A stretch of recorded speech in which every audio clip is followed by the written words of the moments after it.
Hello and welcome to Civic Spaces, a podcast from the European Civic Forum, where we sit down with those fighting for systemic change in Europe and beyond. Today, in the third episode in our series about the European elections, we focus on the campaign to allow EU residents the right to vote. Ahead of the election, we sat down with Moussa Sangaré from the Ivorian Community of Greece, a community organization advocating for the rights of the Ivorian people living in Greece, on issues such as discrimination, employability, housing, integration, and education. So, Moussa, thanks so much for joining us today. We're really happy to have you on this podcast. To start with, maybe could you tell us a little bit about the Ivorian Community of Greece, a little bit about your organization and what it does and who's involved? Yeah, thank you very much for the invitation. The Ivorian Community of Greece is a Ivorian diaspora organization. We build this community to support our community member who is living in Greece or who will be coming to visit Greece, and also to connect our community members, our issue, our problem, our solution to the Greek state, and also at the same time to connect with our country authority to give news from the Ivorian people in that diaspora.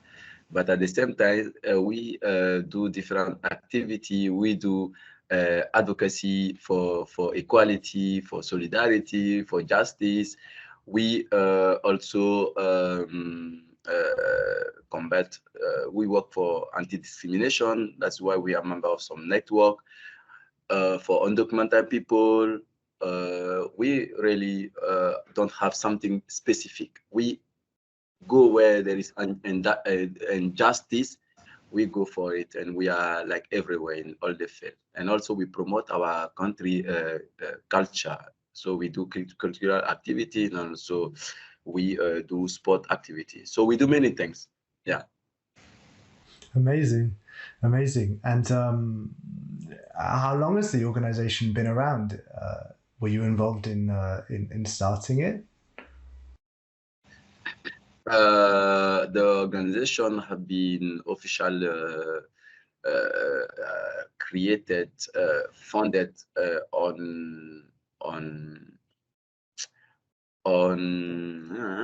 January 2019. Okay.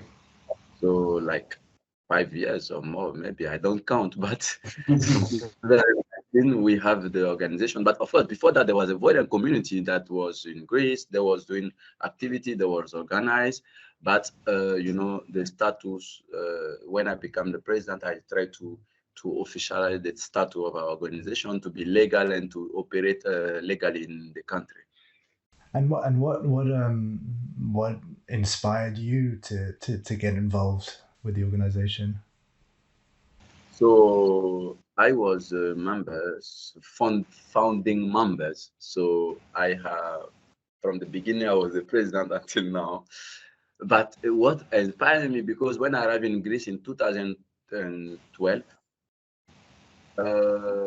there was really not information for me to really get including the society, the Greek society, knowing what I have to do, what was my right, and what is how the system is working. At the same time, that time there was a lot of attack against migrants and refugees in Greece. There was a lot of detention. Of course, there is still detention, but a lot of detention. And myself, I was detained when I arrived in Greece, and I didn't see. I was not treating like human by the Greek authority, and then and also I saw that there was, like, I don't know how to say it in English. Golden Dawn. Yes, in English, there was a political party that was really against migrant and migration. So there was attacking people. There was a lot of things. And at the same time, there was simple things that my community member could not access, like information. They could not access to information. They could not access to employability, to accommodation. So there was a lot of those things that I was able to find a solution to provide this information, and this inspired me to speak with other community members to gather together to think to create this network. And we, since that time, we are functioning and we are doing what I told you now. I'm sorry to hear about those experiences that you had when you first arrived. That must have been super challenging. And I imagine you still work with people on a day-to-day basis who are experiencing things like that. So that must be a really challenging environment. Exactly.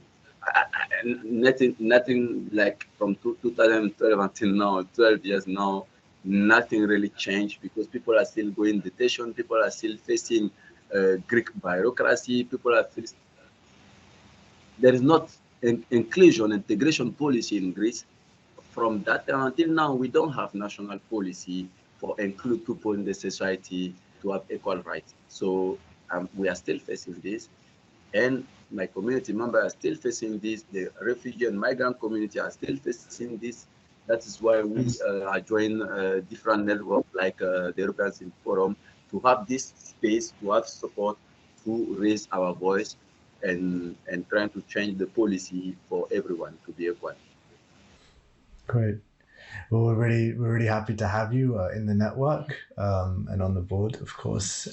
So how do you approach something like the EU elections in your organization, which, of course, many of the members of your community will not have access to these elections, or won't be able to vote per se, and how do you address or approach something like that? Yeah, thank you very much. Discussion about election, we did not wait today election to speak about that. From 2019, we had a campaign with a great number of refugees, where you can find online, where we was advocating for refugees and migrants who live in Greece to be able to vote in the election, local election, European election, because they have the right to vote. They should have the right to vote. They are living in the society where they pay taxes. They are part of the society that we are living for many years. From this country, we need a system. We need a political bodies. We know how things is working. So yeah, so this is something that is very important for us to be part of the election. So this election is, for me, is the same like every election. We should have the right to vote because we are part of the society. We are European. We are not refugee. We are not migrant. We are European. This is very important to know that. And at the same time, when I go back to my country, I am lost because I don't know nothing again about the political thing. Even when I speak, the people tell me, no, you are not living here. You don't know how we live here. You cannot say something. So please go back to your country. That means Greece is your country. Go back and you will speak about politics there. And this is true because sometimes I take position on things that I'm not living. I don't understand. So this is the same things. Greece, Europe is our country, is a place that we live and we know the things, and we should have the right to vote. With or without citizenship, we should have to have the right to vote to the local election and European election. And then also, of course, the citizenship process have to be easy for people to get it to also vote to the national election.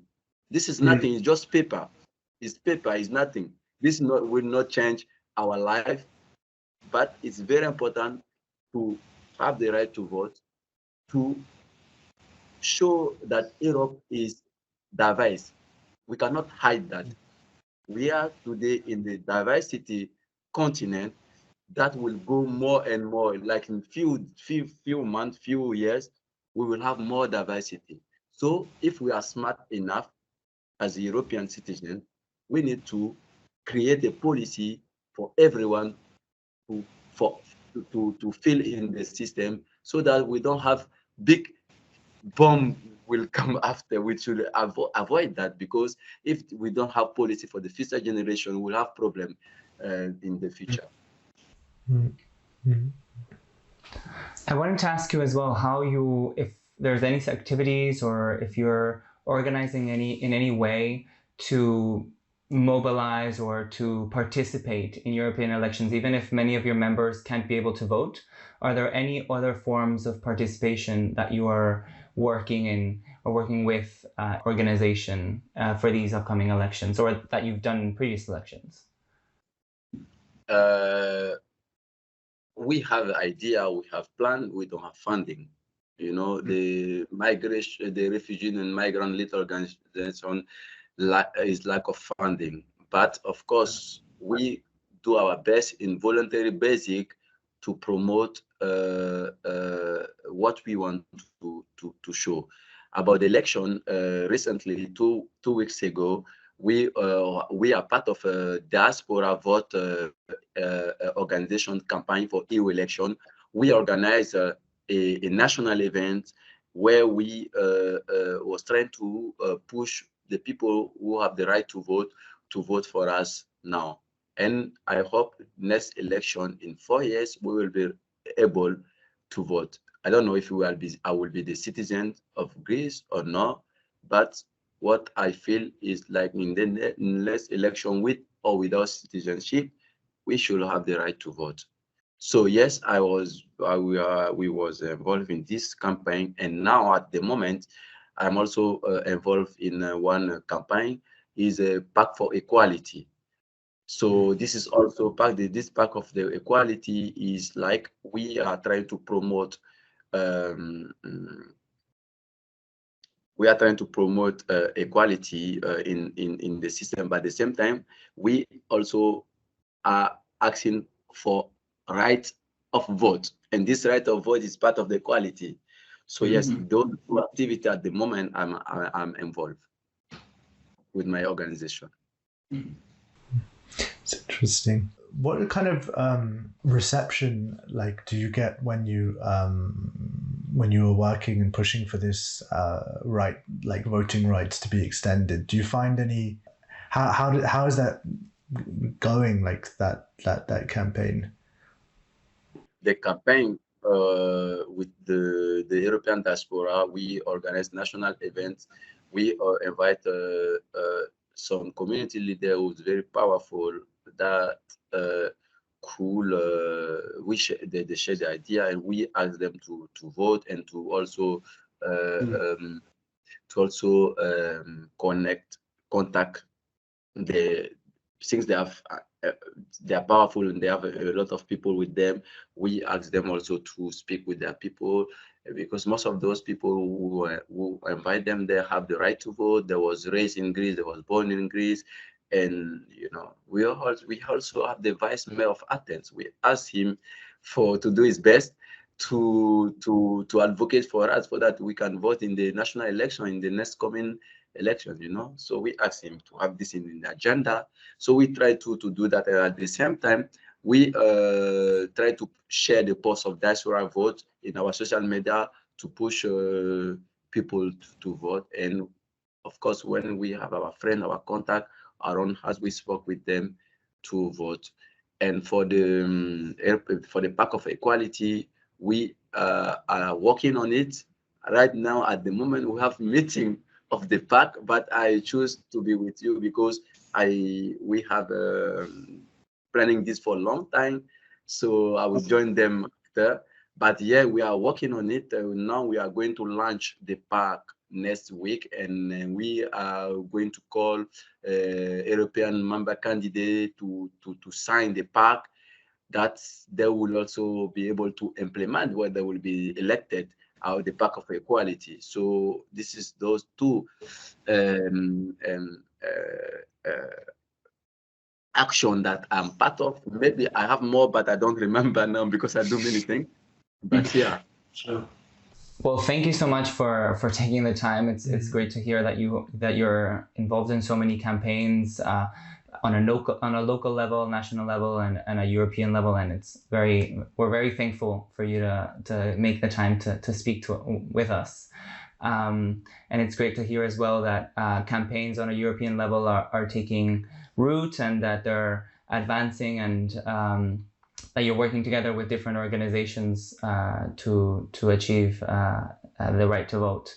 And in terms of, as well, beyond the vote as well, we were wondering if there are other elements of the campaign, or maybe the elections, maybe beyond the right to vote, that are also important to your members or to your organizations, maybe getting involved in different aspects of political life, or volunteering, or if getting your message across to existing political parties even without the right to vote is something that's also part of your work, or that's been happening. Yeah, that's very nice what you are asking now. The member of my community, this is one of the last things that they will be thinking, how to get involved in political party, or how to be thinking about vote and things like that. At the moment, we have biggest problem, Vote is very important, If we as leaders, we advocate so that our members are able to vote, that will be perfect. But at the moment, the priority of the community member is how to be living in Greece with the regular status, to have the resident permit, living in Greece. And the second is how to get employability, how to get job, how to get work, and after how to get accommodation. In Greece, this is one of these three is the three top problem that people face, And of course, after there is language barrier, there is many other things is coming after. And it's very difficult to think about voting now, even they know that it's very important for us to vote. So we need to fix some problem before the people are going to think about that. But at the moment, the community members, the majority are looking for what I told you, for regularization, for accommodation, for job to work. But when we organize meeting, of course they come, but to support, to give the idea, but not be involved, because there is no time for that, and there is no possibility. If you are trying to be involved in the campaign and you are not sure if you will go back home, this is problem, because there is police control in Greece until now. People are going to detention when they arrest them without. More of a personal question, maybe. How do you like stay hopeful amidst all of these different challenges? Hopeful, you mean? Yeah. You believe that I'm hopeful? Maybe it's a presumption, but yeah, but it's true. Of course, I'm hopeful. You see it very well. You are very clever. Otherwise, I will not continue what I'm doing. Because I see that there is light, there is hope. That's why I'm doing what I'm doing. So I see small changes because there is awareness on what I'm doing. I see that now many people, many organizations are talking about how we include people with lived experience in our work and our decision-making process. This is something that we started to advocate like 5-6 years ago. And now we see everybody is talking about that. Everybody wants to see people live with lived experience, with migrant and refugee organization working together. This is even from the European Commission. They have created this European expert group because to have also the view of migrant and refugee decision-making process, and this gives me hope. And at the same time, of course, the voice of civil society is very strong, and sometimes we see impact. And that is why I am very hopeful, and I know that we are going to achieve many things now. From now on, many things will be changing. I have this hope. Well, I think that's a perfect note to end on. Moussa, thanks again so much for joining us. It's been really interesting hearing about you and your work, and hopefully next time around it is a more positive situation. Yeah, thank you very much for inviting me, for thinking about me. And you can always count on me. I will be with you. I will be in the right place for the right things. And we are going to create the democracy, solidarity, rights for all. Thank you so much, Moussa. Thanks so much. You've been listening to Civic Spaces from the European Civic Forum. This episode was produced and hosted by Ben Goodwin and I, Iñaki Rizabalaga. Many thanks to Moussa Sangaré for taking the time to talk to us. See you next time.